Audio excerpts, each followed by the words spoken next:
On Wednesday afternoon, September 16th, Benedict XVI inaugurated the new premises of the Specula Vaticana, the Vatican Observatory. The Pope's astronomers moved from the Papal Palace in Castel Gandolfo, granted to them by Pius XI in 1935, to occupy a renovated monastery located in the southern end of the Castel Gandolfo villa. Luis Funes, the Argentinian Jesuit who runs the Specula, said that the new location is almost a metaphor of the observatory's mission. Though inside the church close to the Pope, it is however on the border with the world, open to dialogue with everyone, with those who believe and those who do not. The building houses a conference room, a school area for didactic activities, the Jesuit community's residential area, as well as guest rooms to welcome scholars and researchers. In addition, the Specula's precious meteorite collection, as well as other objects such as antique telescopes and astrolabes, were also brought to the new premises.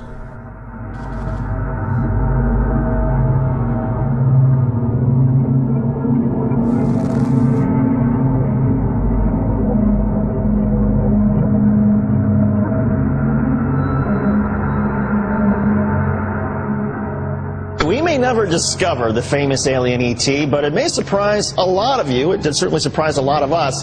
The Vatican is looking to the heavens for signs of life. Yes, David. 400 years after the church locked up Galileo for challenging the view that the Earth was the center of the universe, the Catholic Church is exploring if life exists elsewhere in the universe. And astronomers, physicists, and priests are in Rome this week to debate the age-old question, if we are, or are we, really alone? The sky is no longer the limit for Pope Benedict XVI. He's become the first pontiff to call space, speaking directly with crew members on board the International Space Station. The 84-year-old had this message for the astronauts. Humanity is experiencing a period of extremely rapid progress in the fields of scientific knowledge and technical applications. In a sense, you are our representatives, spearheading humanity's exploration of new spaces and possibilities for our future, going beyond the limitations of our everyday existence. The German pontiff was echoing the views of one of his predecessors, Pope Pius XII, who once said that God has no intention of setting a limit to the efforts of man to conquer space.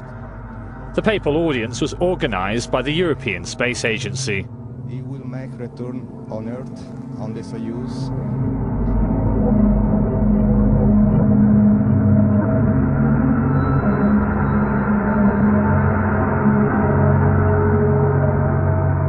Inside the walls of this castle, an unassuming Jesuit from Argentina leads the Vatican astronomical research and has recently caused an uproar by opening a debate about aliens. In a universe so big, huge, I would say, as the one where we live, with 100 billion of galaxies, with each galaxy with 100 billion of stars, probably with many of these stars having planets, it would be possible that life could evolve as the way we know on Earth. Father Funes says he is not sure if other forms of life would be more or less intelligent than humans, but he is convinced that the existence of aliens is not a contradiction with the Catholic faith. There has been no word from top Vatican officials about Funes' comments, but some people on the street find them odd. But the Vatican's chief astronomer does say that there could exist other forms of life outside Earth. And he says if they do exist, they are God's creatures. Tricia Thomas, The Associated Press, Castel Gandolfo.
Professore Balducci, allora, lei che cosa risponderebbe a quanti sostengono che gli alieni sono già fra di noi?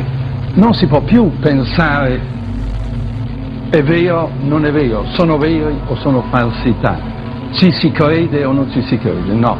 Oramai ci sono varie considerazioni che fanno dire con certezza che l'esistenza di questi esseri c'è, non si può dubitare.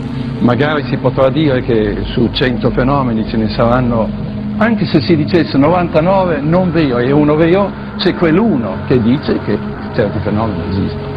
Quindi questo è il primo problema, non rientra più nell'ambito della prudenza umana, dubitare, perché la prudenza dice di essere prudenti, ma non di negare. Con quali conseguenze sotto il profilo della religione, della filosofia? Non ci sono non c'è alcuna conseguenza negativa, tutto è contemplato, mica il Signore ci ha rivelato tutto. E quindi si può pensare benissimo anche alla stessa redenzione umana. Cristo rimane sempre il centro dell'universo, ma nell'universo c'è tutto, non solo il mondo, ma ci sono le migliaia di stelle, le migliaia di galassie e ci sono, non voglio adesso dire i numeri, ma indubbiamente si può pensare e ragionevolmente a questo punto, ed entriamo qui nella seconda questione, come si spiegano, alla esistenza di altri mondi abitati. In che maniera abitati? Da chi abitati?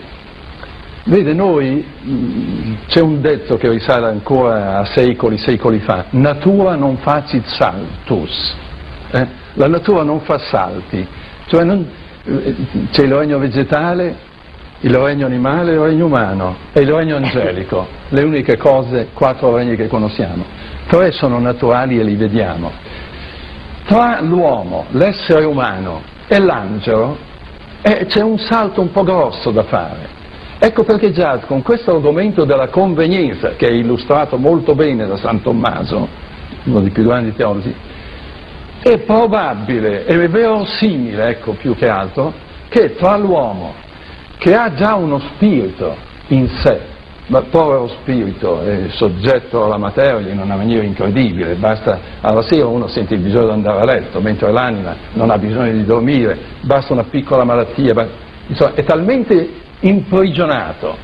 E l'angelo, che è solo spirito, è verosimile che ci siano altri esseri i quali abbiano un'anima, diciamo così, che è meno legata, meno subordinata al corpo, e un'anima di questo genere è ovvio che può compiere progressi che noi, per quanto ne facciamo tanti in questi ultimi decenni.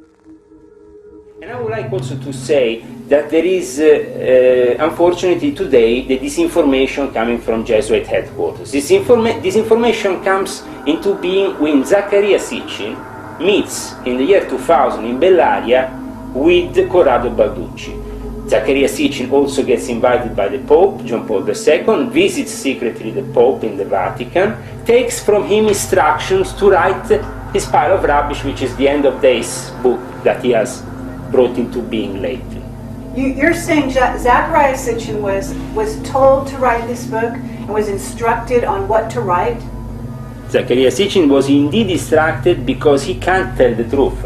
This guy is deliberately spreading disinformation because he can't reveal really the truth without causing problems for his cause, the Zionist cause, the cause of the Vatican, which he has embraced. Are you saying that Zaccaria Sitchin is a member of what?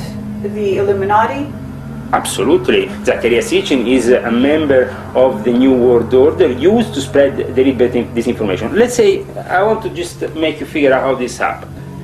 When, at the end of the 90s, in the alternative media, certain information started to spread, especially regarding these Anunnaki beings, call them Nephilims, call them however you want.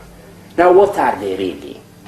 Do they really want you to know what they are? No, they want you to know what they want, you know, how their idea that they want to spread is something of a pre-constructed idea, which is disinformation. It's not the real thing. If you knew in reality what these entities were, you will not even touch them. You would just drove the other way. Well, tell us what is the real nature. Okay, no, but I tell you just a second. From your point of view. No, but it's interesting how the Jesuits spread this information. A Jesuit contacted an Italian journalist in the UFO scene and spread a certain amount of this information, including the fact that the sieve was still the greatest intelligence in the Vatican, with what? With 100 people, a couple of Benedictine monks, a couple of nuns, and the Vatican includes millions of members worldwide. They all function as intelligence from the beginning of time. They all go to confessions. The Catholics, well, they are part of an intelligence system run by the Vatican. That's how it is from the beginning of time.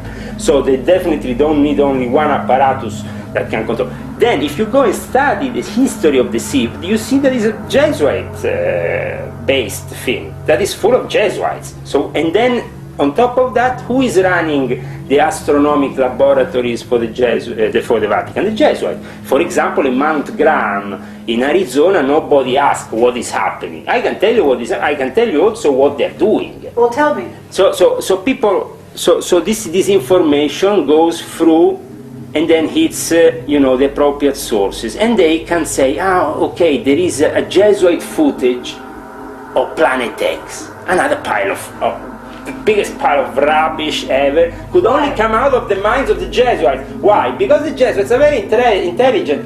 They can figure out how to take, sorry if I say very lower, the piss out of anybody, because they are really masters of deception. I work with them. I will show you some picture after of these people, but how they work is... But what is their motive for this disinformation? So you want to know more about the entities. Now, who is spreading this? How they think? Zaccaria Sitchin met with Corrado Balducci. Who is Corrado Balducci? Corrado Balducci is not only the official spokesman for the UFO in the Vatican. You understand? This is just the front. Who is he? He's a demonologist. Okay. The biggest exorcist in the Vatican. Right. That should already make you think, okay, there is a connection here between the alien myth and the demonology. Now we found also that this connection is very much alive when most of the people who have spread the disinformation regarding the alien beings have been from the time of Aleister Crowley, his followers of Hubbard or whatever. But the people that have been deliberately spreading this information. But to a certain extent, Hubbard knew the truth as well as Crowley, because they said themselves. I mean, it was Crowley who said, you call them gods, then we call them angels. In 50 years we will call them something else. He showed the image of the lamb, which was the first image resembling an alien being. This is genies.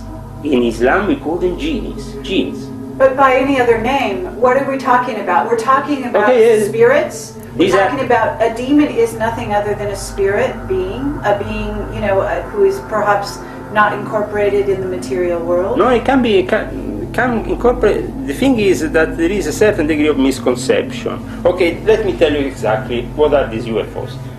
UFO, unidentified beings, okay, or objects that fly around. Either they are military stealth operations, which can't be disclosed, or either they are operations regarding the evocation of genies coming from other dimensions.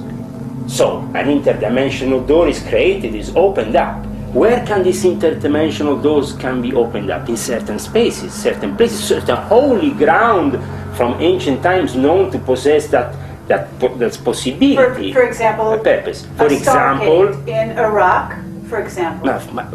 Just go to Mount Graham and study a bit what the Jesuits are doing up there. There is a war between the American natives, Indians, and the Jesuits, since the Jesuits have tried to build this observatory. And why is that? Because the Indians have used that mountain as holy ground for thousands of years, and there is a specific entity living on top of that mountain, but on another dimension. When he wants, he can be called upon this dimension.